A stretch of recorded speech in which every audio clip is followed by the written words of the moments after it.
జీవితాన్ని జీవించాలా, గుండెల్లోంచి రావాలి నీకు.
బేతేలు మినిస్ట్రీస్ వారు నిర్వహించు మెగా బైబిల్ క్విజ్. అంశం లూకాసు వార్త 24 అధ్యాయములు. మొదటి బహుమతి 20,000, రెండవ బహుమతి 10,000, మూడవ బహుమతి 5,000. క్విజ్ లో గెలుపొందిన వారికి సర్టిఫికేట్ ఇవ్వబడెను. పరీక్ష తేదీ 2024 జూన్ 25 మధ్యాహ్నం 2:30 నుండి సాయంత్రం 4 గంటల వరకు. పరీక్షా స్థలం Shri Gautami junior and degree కళాశాల నందు, పోలీస్ స్టేషన్ దగ్గర, తాళ్ళపూడి రోడ్, గోపాలపురం. గమనిక: పరీక్షకు హాజరయ్యేవారు పెన్, ప్యాడ్ తెచ్చుకోవలను. పరీక్షకు అరగంట ముందు పరీక్షా కేంద్రానికి చేరుకోగలరు. ఎంట్రీ ఫీజు 250 రూపాయలు మాత్రమే. రిజిస్ట్రేషన్ ఫీజు చెల్లించు ఆఖరి తేదీ June 15. Google Pay, PhonePe ద్వారా ఈ క్రింది ఇచ్చిన నెంబర్కు రిజిస్ట్రేషన్ ఫీజు చెల్లించి వాట్సాప్ నెంబర్కు స్క్రీన్ షాట్ పెట్టవలెను. బ్రదర్ ఎం శ్యామ్ గారు 9912548416. వివరముల కొరకు బ్రదర్ నెహమ్యా గారు 9392000273 మరియు 9392000274. బహుశా నేను అనుకుంటాను, నైలు నదిలో ఎన్ని నీళ్ళలోనే నాకు తెలియదు, కానీ ఆ ఇంట్లో మాత్రం ఆ నదికి మించిన కన్నీళ్ల ప్రవాహంతో నిండిపోయింది. ఎవరు? యొక్కేబేదు. అది తల్లి ప్రేమ అంటే. చిన్నప్పుడు ఎలా పెంచామో వృద్ధాప్యలోకి వచ్చిన తర్వాత నువ్వు కూడా అంటారు కదండి, వృద్ధులు చంటి బిడ్డలతో సమానం. ఎవరితో సమానం? అందుకే వాళ్ళకి తెలీదు, వాళ్ళు ఏం మాట్లాడతారో తెలియదు, ఎలా మాట్లాడతారో తెలియదు, ఎక్కడ ఎలా ప్రవర్తిస్తారో కూడా తెలుసా? తెలీదు. ఆ సమయంలో ఖచ్చితంగా చూడాలండి, చూడాలా. యొక్కేబేదు తల్లి ఎంత చక్కగా పెంచింది, యొక్కేబేదు ఎంత చక్కగా పెంచిందో మోషే అంత చక్కగా పెరిగాడు. గుర్తుపెట్టుకోండి, తల్లి మంచిదైతే బిడ్డలు మంచోళ్ళు అవుతారు. నువ్వు పనికి మాలిన దానివైతే నీ బిడ్డలు కూడా ఏమవుతారు? పనికి మాలలో అవుతారు. బైబిల్లో ఏముందో తెలుసా? భోజనపు బల్ల చుట్టూ, అంటే జ్ఞానం కలిగిన స్త్రీ కానీ, జ్ఞానం కలిగిన భయభక్తులు కలిగిన కుటుంబాలు ఎలా ఉంటారంటే, పిల్లలు ఎలా ఉంటారంటే, ఆ భోజనపు బల్ల చుట్టూ ఒలేవ మొక్కల్లా ఉంటారంట. ఎలా ఉంటారండి? ఏ రోజైనా నీ స్కూల్కి వెళ్ళే బిడ్డలకు భోజనం పెట్టావా? వాళ్ళతో కలిసి కూర్చుని తిన్న అనుభవాలు ఉన్నాయా? ఆలోచించండి. భోజన బల్ల చుట్టూ పిల్లలు ఎలా ఉండాలా? ఏ మొక్కలా ఉండాలా? ఏ మొక్కల వల్ల ఉండాలా? సెల్ ఫోన్ చుట్టూ జిల్లేడు మొక్కల్లా కూర్చుంటున్నారు ఇప్పుడు. ఎక్కడ? సెల్ ఫోన్ చుట్టూ టీవీ చుట్టూ కూర్చోట్లేదా? అరే, ప్రార్థన చేసుకున్న అనుభవాలే, దేవుని మందిరంలో కుటుంబ సమేతంగా కూర్చున్న అనుభవాలే, దేవుని మందిరంలో ప్రార్థన చేసుకున్న అనుభవాలే. భోజనం దగ్గర కూర్చున్నప్పుడు చక్కగా తల్లి, తండ్రి, బిడ్డ, అంటే కొన్ని సందర్భాలు కుదరకపోవచ్చు, అన్ని సందర్భాలు కుదరకపోవచ్చు, కానీ కొన్ని సందర్భాలు అయినా కుటుంబం అంతా కలిసి కూర్చుని భోజనం చేసే సందర్భాలు రావా? ఏ ఆదివారం రోజునో, మిగతా రోజులో. ఇప్పుడు కొన్నిసార్లు ఉద్యోగ నిమిత్తమో, వ్యాపార నిమిత్తమో, కూలి పని నిమిత్తమో, ఏ పని నిమిత్తం వెళ్ళిపోతారు కదా. కానీ అన్ని సందర్భాలను కుదరకపోయినా వారంలో ఏదో ఒక రోజైనా కుదురుతుందిగా. ఆ ఒక్కరోజైనా చక్కగా తల్లి, తండ్రి, బిడ్డ, వాళ్ళ వృద్ధాప్యలో ఉన్న తల్లిదండ్రులు అందరూ కలిసి కూర్చుని భోజనం చేస్తే ఎంత సంతోషంగా ఉంటుంది. అసలు ఆ కూర్చోరుగా. మనకు అలవాటేది, తినేరా అని అడిగి పెట్టాడు అని బయటికి దోచేయడం. నువ్వు అదేం దరిద్రం ఏంటది? నీకు వారం అంతా కుదరకపోవచ్చు, కానీ వారంలో ఒక్కరోజైతే కుదురుతుంది కదా. ఆదివారం పనులు మానేసుకుని ఉంటారు కదా, ఆదివారం రాత్రి అని కుదురుతుందిగా. కనీసం ఏదో వారంలో ఒక్కరోజైనా స్పెండ్ చేయకపోతే ఇంకెందుకు? వాళ్ళతో కలిసి కూర్చుంటే ఎంత సంతోషంగా ఉంటుందో తెలుసా? ఆ ఫ్యామిలీ ఎంత సంతోషంగా ఉంటుందో తెలుసా? కానీ ఈ రోజున అలా కూర్చున్నారా? ఆదివారం కూడా గాలి బొంగరలా తిరుగుతాడు ఈ దరిద్రుడు. ఖాళీగా చచ్చావు కదా, ఖాళీగా చచ్చినప్పుడు ఇంటికాడ చావాలి కదా. ఇంటికాడ కూర్చుని బిడ్డలతో, తల్లితోనూ భార్యతోనూ బిడ్డలతో కలిసి కూర్చుని భోంచేయాలి కదా. మీకు అర్థమవుతుందా? మాలాంటి వాళ్ళకి ఆదివారమే కుదరదు, మిగతా రోజులు కుదిరితే. మిగతా రోజులు నేను మా పిల్లలకు కూర్చుంటాను, వాళ్ళకి భోజనం కూడా పెడతా, తినిపిస్తా. నాకు అలవాటు అది. మా చిన్నపిల్లకి టిఫిన్ పెడతాను, మా బిడ్డలిద్దరికి కూడా, ముగ్గురు బిడ్డలకు కూడా నేను భోజనం పెడతాను, టిఫిన్ పెడతా. అన్ని సందర్భాల్లో కాదు, కొన్ని సందర్భాలు, ఎక్కువ సందర్భాల్లో పెడతా. నాకు అవకాశం ఉన్న ప్రతి సందర్భంలో నాతో పడి తింటారు. ఎందుకు ఈ మాట చెప్తున్నా అంటే, కలిసి కూర్చుని తింటే బిడ్డలకు ఏముంటుంది తెలుసా? ఏముంటుంది? సంతోషం ఉంటుంది. చిన్న వయసులో ఉన్నప్పుడు నీ బిడ్డలకు నువ్వు టైం ఇవ్వు, వాళ్ళు పెద్ద అయిన తర్వాత నీకు టైం ఇస్తారు. నువ్వు చిన్నప్పుడు వాళ్ళకి టైం ఇవ్వు, పెద్ద అయ్యాక ఏమంటుంది తెలుసా? చిన్నప్పుడు నువ్వేమైనా మాతో స్పెండ్ చేసి వచ్చావా? నీతో మేము ఎందుకు కూర్చుంటాం? నువ్వు ఎప్పుడు అది తాగుబోతే ఎదవలాగా అక్కడక్కడ చచ్చావు. ఇప్పుడు నీతో పాటు మేము ఎందుకు కూర్చుంటాం? నువ్వు బతికి మమ్మల్ని ఉద్ధరించిందే లేదు, నువ్వు ఎప్పుడు చేస్తావని ఎదురు చూస్తున్నావు అంటారు పిల్లలు. నిజమే.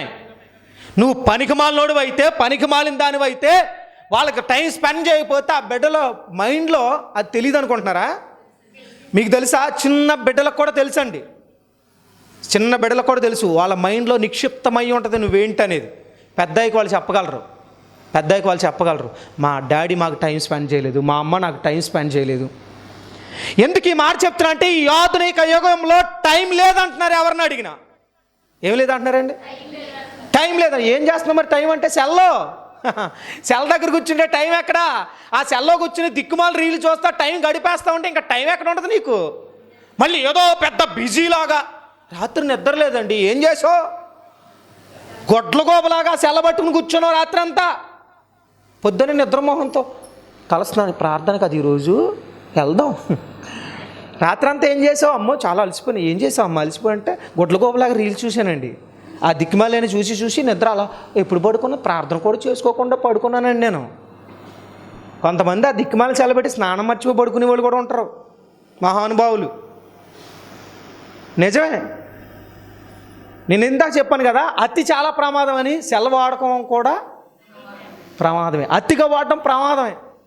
బిడ్డలున్నోడు పక్కన పడి వాళ్ళతో స్పెండ్ చేయి. ఫోన్ వచ్చినా ఏమొచ్చినా, ఎందుకంటే ఇంక వినబడదు కదా. ఏ ఛార్జింగ్ పెట్టేసి మనం బయట ఆడుకుంటాం పిల్లలతోనూ. టైం ఇంకా తెలియదు కదా. వచ్చిన తర్వాత మిస్ కాల్స్ ఉంటే బ్యాక్ కాల్ చేయడమే. ఆ టైం కూడా పిల్లలకి ఇవ్వకపోతే ఇంకెందుకు మన బ్రతుకులు? ఈ లైఫ్లో ఇంకేముంది? ఉన్న సమయాన్ని దేవుడిచ్చిన అవకాశం అండి. ఎందుకో తెలుసా? బిడ్డలు లేని వాళ్ళు ఎంతమంది ఏడుస్తూ ఒంటరిగా కూర్చోవట్లేదా?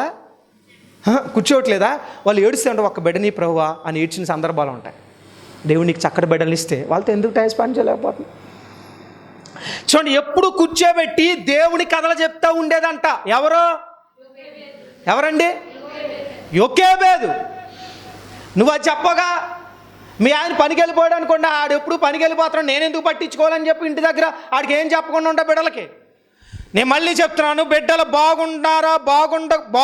బాగుండకూడదానంటే తల్లి చేతులపై ఆధారపడి ఉంటుంది. భర్త బయటికి వెళ్ళిపోతాడు, భార్యగా నువ్వు చేయాల్సిన పని, తల్లిగా నువ్వు చేయాల్సిన పని ఇంట్లో కూర్చుని బిడ్డలకు నీతి బోధన చేయి, వాక్య బోధన చేయి. ఎక్కడ చేస్తావు? నువ్వు దిక్కుమాలని చూస్తా కూర్చుంటావు. మా అమ్మ దిక్కుమాలని సినిమాలు చూస్తుంది, ప్రార్థనకి వెళ్ళిపోతుంది, సిగ్గు లేకుండా అనుకుంటుంది పిల్ల. నిజమా కాదా? అంటే బిడ్డలు నువ్వేం చూస్తావో అది కాపీ చేస్తారు, ఇప్పుడు ఇమిటేట్ చేస్తారు పిల్లలు. మీరు ఎప్పుడైనా గుర్తుపెట్టుకోండి. ఇప్పుడు నేను మైక్ పట్టుకుంటున్నానా, మా పిల్లలు వస్తే ఏం పట్టుకుంటున్నారన్న? మన ఫొటోస్ ఉన్నాయి కదా, మా చిన్న పాప వచ్చి ఏం పట్టుకుంది? మైక్ పట్టు. ఎందుకు పట్టుకుంది? మా డాడీ ఎప్పుడు ఏం పట్టుకుని మాట్లాడతాడు?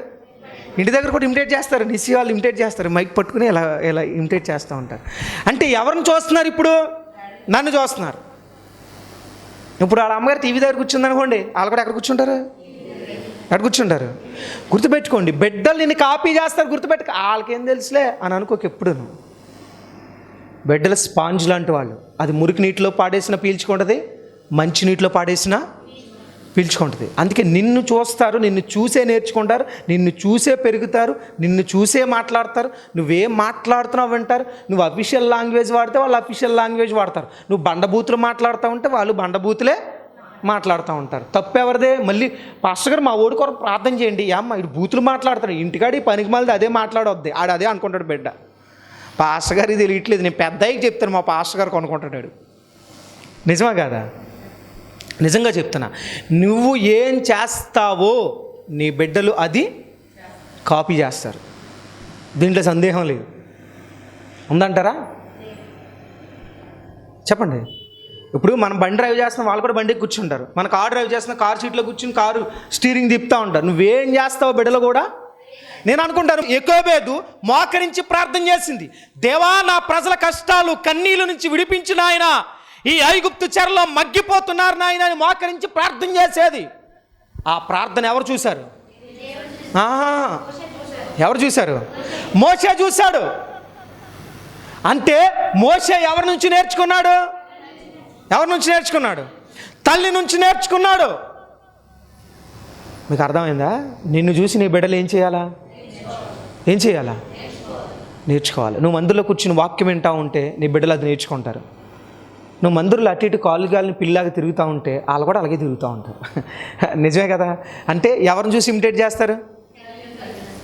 ఇప్పుడు మోషే అక్కడ పెరిగాడు, పెద్దవాడు అయ్యాడు, గొప్ప దేవుని సేవకుడుగా మార్చబడ్డాడు. కారణం, ఆయన సేవకుడు అవ్వడానికి కారణం ఎవరు? ఇప్పుడు ఎవరండి? నేను అనుకుంటాను, ఇప్పుడు పెద్ద అయిన తర్వాత అయినా రాజకోటలోకి వెళ్ళిపోయాడు కదా. అబ్బా ఈ రాజభోగాలు బాగున్నాయి, ఇంత రాజుగా ఉండే అవకాశం నాకు ఉంది, మా అమ్మ అన్నీ చెప్పింది కానీ నేను వెళ్ళిపోతా అని రాజకోటలో రాజకుమారుడు ఉండిపోయాడా? వండ్లా. అంటే అమ్మ ఏమి నేర్పిందో తెలుసా రే? మనకు భోగభాగ్యాలు ముఖ్యం కాదు, కోటలు ముఖ్యం కాదు, మేడలు మిద్దులు ముఖ్యం కాదు, ఖరీదైన వస్త్రాలు ముఖ్యం కాదు. దేవుడి కొరకు నువ్వు సమర్పించుకోవడమే ముఖ్యం. దేవుడి కొరకు ఆస్తి లేకపోయినా, ఆరోగ్యం లేకపోయినా, పరిస్థితులు బాగా లేకపోయినా, దేవుడి కొరకు, దేవుని ప్రజల కొరకు కష్టపడ్డం నేర్చుకోరా. భోగభాగ్యాల కంటే, లోక సంబంధించిన సుఖ సౌఖ్యాల కంటే దేవుని ప్రజలతో శ్రమే మేలు అని ఎవరు నేర్పించారు? అందుకే ఏమంది? మోషే పెద్దవాడైనప్పుడు ఏమనుంది? హెబ్రీ పత్రికలో ఒకసారి చదువుతారండి. హెబ్రీలు రాసిన పత్రిక 11:24. మోషే పెద్దవాడైనప్పుడు విశ్వాసమును బట్టి ఐగుప్తు ధనము కంటే క్రీస్తు విషయమైన నింద గొప్ప భాగ్యమని ఎంచుకుని అల్పకాలము పాప భోగము అనుభవించుట కంటే దేవుని ప్రజలతో శ్రమ అనుభవించుట మేలని యోచించి ఫరో కుమార్తె యొక్క కుమారుడని అనిపించుకొనుటకు ఒప్పుకొనలేదు. ఏలయనగా అతడు ప్రతిఫలముగా కలగబోవు బహుమానమయందు. చాలండి, ఎంత క్లియర్గా ఉందో చూడండి. మోషే పెద్దవాడైనప్పుడంట విశ్వాసమును బట్టి ఐగుప్తు ధనము కంటే క్రీస్తు విషయమైన నింద. ధనము కంటే నింద. చూడండి, కంపారిజన్ చూడండి ఒకసారి. నింద, రెండోది ఏంటి? ధనం. ఈ రెండిట్లో ఏది చూజ్ చేసుకున్నాడంట? అంటే ఏది ఎంచుకున్నాడు? ఇప్పుడు మనకు డబ్బు రెండిట్లో ఏది ఎంచుకుంటాం? అబద్ధం లేకండి, నిజం మాట్లాడేసుకుందాం. డబ్బు ఉంటే అన్నీ వస్తాయండి. కానీ యవ్వనస్తుడు మోషే ఏ వయసులో ఉన్నాడండి? వివాహమైంది అప్పటికి వివాహం అవలే. అలాంటి సమయంలో ఐగుప్తు ధనము కంటే దేవుని కొరకు నిందే. అబ్బా, నింద ఎవడెంచుకుంటాడండి అసలు? అంటే ఇప్పుడు ఈ బోధ ఎవరు నేర్పారు? నేర్పారండి? తల్లి నేర్పింది. నీ బిడ్డలకు నువ్వేం నేర్పుతున్నా? అరే బాగా కోట్లు కట్టాలరా, బాగా డబ్బు సంపాదించాలరా, డబ్బు సంపాదిస్తేనే లోకంలో విలువరా, ఇది నేర్పుతున్నావా? అది కాదు. ధనము కంటే దేవుని కొరకు నిందే నాకు ముఖ్యం అని ఎవరు అనుకున్నారట? చెప్పాలి గట్టిగా. మళ్ళీ ఎలాగించుకున్నాడంట? నిందే గొప్ప భాగ్యం. భాగ్యం అంటే ఏంటి?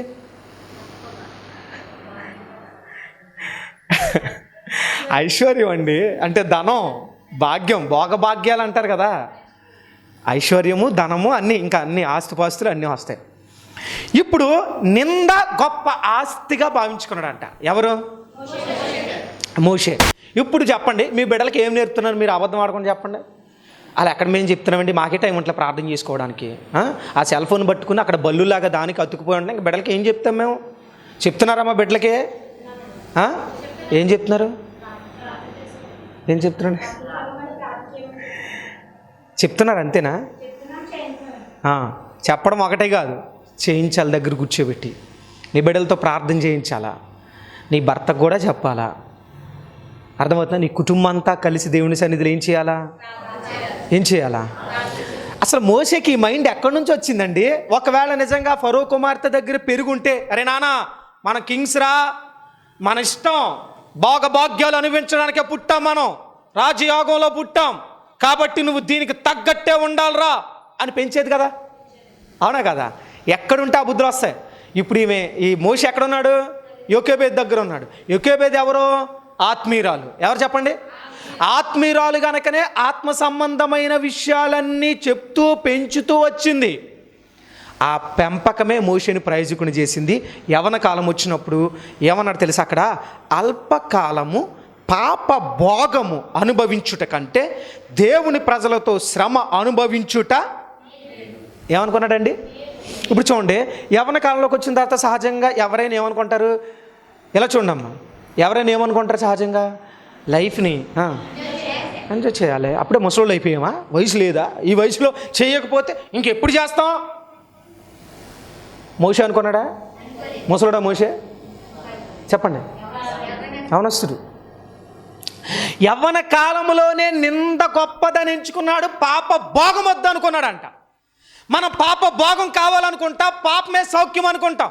చాలా సందర్భాల్లో యవ్వన కాలంలో రక్షణ పొందకపోవడానికి, యవ్వన కాలంలో దేవుని సేవకు రాకపోవడానికి, యవ్వన కాలంలో దేవుని చిత్తాన్ని అనుభవించకపోవడానికి కారణం ఏంటంటే అల్పకాలము పాప భోగాన్ని కోరుకుంటాం. మనం ఏం కోరుకుంటాం అంటే ఎంజాయ్మెంట్. లైఫ్ ఇప్పుడు సినిమాలు చూడకపోతే ఎప్పుడు చూస్తాం? లైఫ్ ఇప్పుడు ఎంజాయ్ చేయకపోతే ఎప్పుడు ఎంజాయ్ చేస్తాం? ఇప్పుడు త్రాగకపోతే ఎప్పుడు తాగుతాం? ఇప్పుడు సైట్ కొట్టకపోతే ఎప్పుడు కొడతాం? ఇప్పుడు ఎంజాయ్ చేయకపోతే ఎప్పుడు ఎంజాయ్ చేస్తాం? ఇలాంటి పరిస్థితిలో ఉంటున్నాం. కానీ మోషే ఏమనుకున్నాడంట? చెప్పలు గట్టిగా, దేవుని ప్రజలతో ఏం మేలు అన్నాడు? చెప్పండి. మోషే ఏమనుకున్నాడంట? గట్టిగా, శ్రమ మేలు అనుకున్నాడు. మీరేం మేలు అనుకుంటున్నారు? ఏం మేలు పాస్టర్ గారండి? మా ఆయన ఏమన్నా కొంచెం వడ్డానం చేయించాడని చూస్తున్నాను. నువ్వు ఎలా పెరిగిపోతుంటే ఎక్కడ చేయించాడు? ఒక వడ్డానం ఎప్పుడో నా లైఫ్లో ఒక యాంబిషన్ ఉందండి. బంగారు వడ్డానం చేయించుకుని వేసుకోవాలని ఆశ ఉంది. డమ్మీ వడ్డానం తెచ్చి పెడతాడు, కంగారు పడతాం. అది కాదు యాంబిషను, అది కాదు యాంబిషను. మరి యాంబిషన్ ఏముండాలా? దేవుని కొరకు నిందే గొప్ప భాగ్యం నాకు. అదే నాకు ఎంజాయ్మెంట్. ప్రార్థనే ఎంజాయ్మెంట్, వాక్యమే ఎంజాయ్మెంట్, దేవుని సన్నిధి ఎంజాయ్మెంట్. ఆ సంతోషాన్ని, ఆనందాన్ని నేను అనుభవిస్తున్నా అని ఎవరన్నారు? మోషే అన్నాడు. ఒక యవనస్తుడైన మోషే అన్నాడు. కారణం అంటే తెలుసా? యోకోబేదు నేర్పిన పాఠం, యోకోబేదు నేర్పిన ఆత్మీయత. ఈరోజు ఈ మాటలు వింటున్నప్పుడు నువ్వు ఏది సంతోషం అని ఎంచుకుంటున్నావు? లోకంలో ఉన్న పాప భోగమా, దేవునితో శ్రమ? ఏది కావాలని కోరుతున్నావు? ఆలోచించండి. అర్థమవుతుందా? అంటే సహజంగా చాలామంది ఏమంటారంటే యవ్వన కాలంలోనే రక్షణ పొందొద్దు. కొంతమంది తల్లిదండ్రులు కూడా చెడగొట్టేవాళ్ళు ఉంటారు. నీకు అప్పుడే రక్షణ ఎందుకు? నీకు చాలా వయసు ఉంది, చాలా ఎంజాయ్మెంట్ చేయాలా, అప్పుడే రక్షణ ఎందుకు నీకు అంటారంటరా? నేను సాగుకొచ్చినప్పుడు చాలామంది ఇదే మాట అన్నారు. అన్న గాంధీ అన్న అంటే మరి ఇప్పుడు శ్యామ్ కదా, గాంధీ అన్న మీకు అప్పుడే ఏం వయసు అయిందన్న, చాలా చూడాలి లోకం అన్న. నాకు ఏమొద్దు, దేవుని ప్రజలతో నిందే చాలు. చాలా యవ్వన కాలంలో దేవుని సేవకు వచ్చినప్పుడు చాలామంది చెప్పిన మాట ఇదే. అప్పుడే ఎందుకన్నా, అప్పుడే ఏం వయసు అయిపోయిందన్నా, అప్పుడే దేవుని కొరకు ఇవన్నీ ఎందుకన్నా, ఇంకా చాలా వయసు ఉంది, చాలా అనుభవించాల్సింది ఉంది. మీకు అర్థమవుతుందా? అప్పుడు నేను చెప్పాను, బహుశా దేవుని మహాకృపను బట్టి నాకు అల్పకాల పాప భోగము కంటే ఏం మేలు అనుకున్నా? శ్రమే మేలు. ఇప్పుడు ఇన్నేళ్ళు అనుభవిస్తున్నానా లేదా? చెప్పాలా? నిందలు, అవమానాలు, ఇబ్బందులు ఇవన్నీ. కానీ వీటన్నిటిలో ఏముందో తెలుసా? గొప్ప సంతోషం ఉందండి, గొప్ప సంతోషం. ఆత్మీయ జీవితంలో ఈ సంతోషం అనుభవిస్తేనే వస్తుంది. అంటే తెలుసుకుంటేనే. అర్థమందా? రుచి చూచి ఎరిగి తిని యెహోవా. నేను అనుకుంటాను, రుచి చూశాను, నిందల్లో సంతోషాన్ని రుచి చూశాను, కష్టాల్లో సంతోషాన్ని రుచి చూశాను, అవమానాల్లో రుచిని సంతోషాన్ని రుచి చూశాను. నా దేవుడు గొప్పతనం ఏంటో రుచి చూశాను. శ్రమల్లో దేవుడు ఎలా తోడుగా ఉంటాడో రుచి చూశాను. దేవుని కొరకు నిలబడితే ఎలా హెచ్చిస్తాడో, ఎలా ఊరేగిస్తాడో విజయోత్సవంతో, అవన్నీ కూడా రుచి చూసా. మీకు అర్థమవుతుందా? ఆత్మీయ జీవితంలో నువ్వు నేను గుర్తుపెట్టుకోవాల్సింది ఒకే ఒక విషయం, దేవుని కొరకు యవ్వన కాలంలోనే బ్రతకాల. ఏ కాలంలో? మోషే 40 ఏళ్ల వయసులో బయటకు వచ్చాడు. బయటకు వచ్చి దేవాన్ని పరిచర్య చేస్తా, నిందే నాకు ముఖ్యం. నాకు ఇప్పుడు మోషే తలుచుకుంటే హ్యాపీగా పరుపుల మీద పెరుగుండేవాడు కదా. అవకాశం ఉందా లేదా? అవకాశం ఉండి వదులుకోవడం గొప్ప విషయం. ఏ అవకాశం లేకపోతే నువ్వు వదులుకునేదేముంది? ఏమీ లేదు నీకు. ఆల్రెడీ ఏం అనుభవించడానికి కూడా ఏం లేదు. ఏమీ లేనప్పుడు ఇంకా నువ్వు అనుభవించడానికి ఏముండదుగా లోకంలో.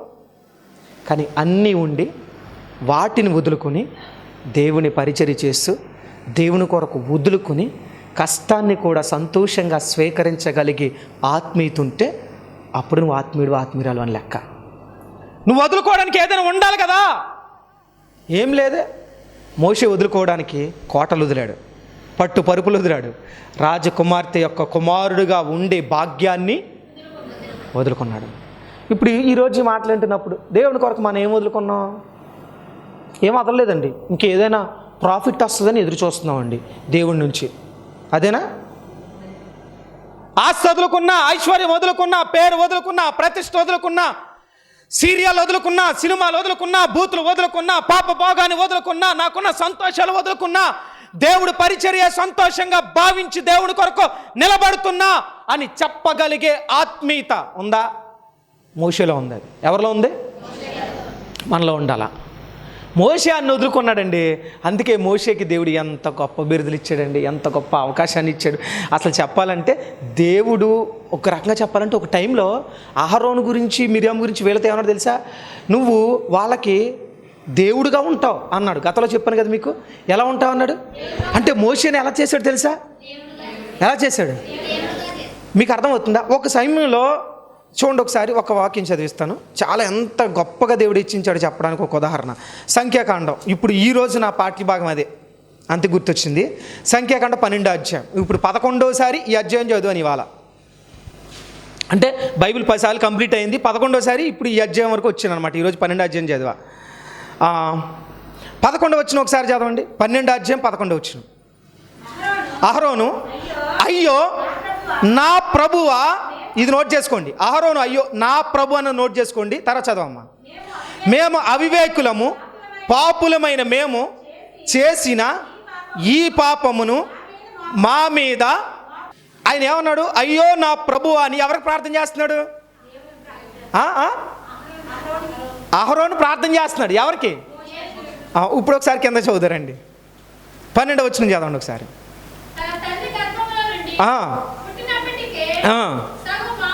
సగం మాంసము క్షీణించిన శిశు శవము వలె ఆమెను ఉండనీయుకమని.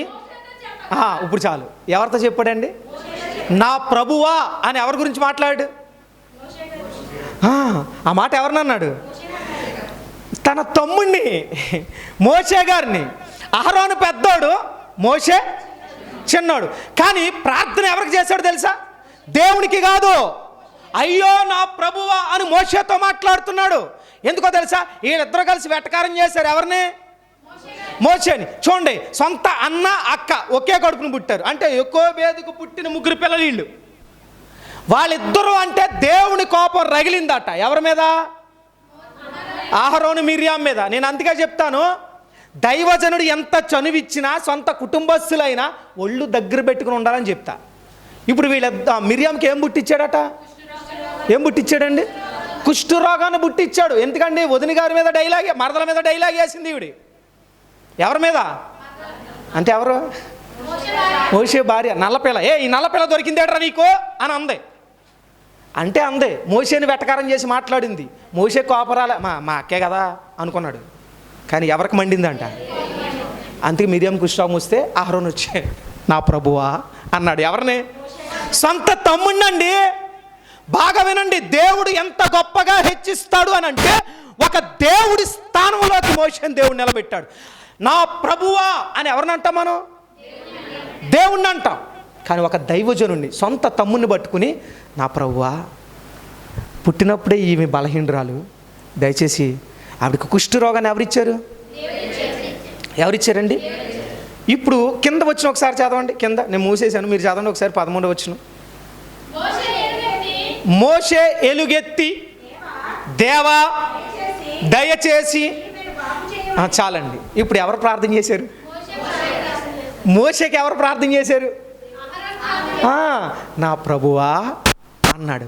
అంటే దేవుడి కొరకు నిలబడితే, దేవునికి కొరకు నింద కూడా భాగ్యమని ఎంచుకుంటే, దేవుని కొరకు ఏదైనా వదులుకుంటే ఆ వ్యక్తిని ఏ స్థానంలో నిలబెట్టాడండి దేవుడు? గట్టిగా చెప్పలు కూడా దేవుడి నామాన్ని మహింపరుద్దామా? బేతేలు మినిస్ట్రీస్ వారు నిర్వహించు మెగా బైబిల్ క్విజ్. అంశం లూకాసు వార్త 24 అధ్యాయములు.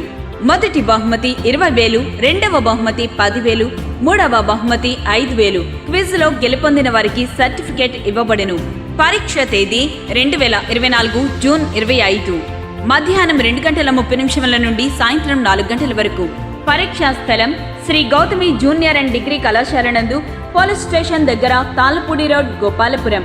గమనిక: పరీక్షకు హాజరయ్యేవారు పెన్, ప్యాడ్ తెచ్చుకోవలను. పరీక్షకు అరగంట ముందు పరీక్షా కేంద్రానికి చేరుకోగలరు. ఎంట్రీ ఫీజు 250 రూపాయలు మాత్రమే. రిజిస్ట్రేషన్ ఫీజు చెల్లించు ఆఖరి తేదీ June 15. Google Pay, PhonePe ద్వారా ఈ క్రింది ఇచ్చిన నెంబర్కు రిజిస్ట్రేషన్ ఫీజు చెల్లించి వాట్సాప్ నెంబర్కు స్క్రీన్ షాట్ పెట్టవలెను. బ్రదర్ ఎం శ్యామ్ గారు 9912548416. వివరముల కొరకు బ్రదర్ నెహమ్యా గారు 9392000273 మరియు 9392000274. ఈ యొక్క ఆధ్యాత్మిక కార్యక్రమంలో ఈ వాక్యం ద్వారా మీరు బలపడినట్లయితే ఈ కార్యక్రమాన్ని ప్రోత్సహించండి, బలపరచండి. అలాగే మీ సమస్యలు ఏమైనా తెలియచేయాలి అని ఆశపడితే ఈ స్క్రీన్పై స్క్రోల్ అవుతున్న నెంబర్లకు మీరు కాల్ చేయండి. అలాగే మీ ప్రార్థన అవసరాల కొరకు ప్రేయర్ చేయడానికి సేవకుడిగా నేను ఇప్పుడు సిద్ధంగా ఉన్నాను.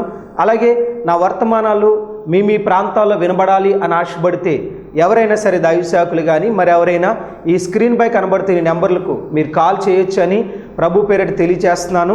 అలాగే నా వర్తమానాలు మీరు ఇంకా వీక్షించాలి అని ఆశపడితే బ్రో ఎం శ్యామ్ అనే యూట్యూబ్ ఛానల్ ద్వారా కూడా నా వర్తమానాలు అనేకమైన యూట్యూబ్లో ఉన్నాయి కనుక వాటిని కూడా మీరు వీక్షించి ప్రభు యొక్క దీవెనలు పొందుకోవాలని, ఆధ్యాత్మికంగా బలపడాలని ప్రభు పక్షాన తెలియజేస్తున్నాను. ఈ దీన సేవకుడి కొరకు, ఈ దీన పరిచయం కొరకు మీ యొక్క అనుదిన ప్రార్థనలో జ్ఞాపకం చేసుకోవాలని ప్రభు పేరిట మీ అందరినీ కూడా తెలియజేస్తున్నాం. God bless you all. దేవుడు మిమ్మల్ని దీవించునుగాక. ఆమేన్. మా అడ్రస్ బేతేలు ప్రార్థనా మందిరం, ఇందిరా కాలనీ, జీడిపిక్కల ఫ్యాక్టరీ ఎదురుగా, దొండపూడి రోడ్, గోపాలపురం.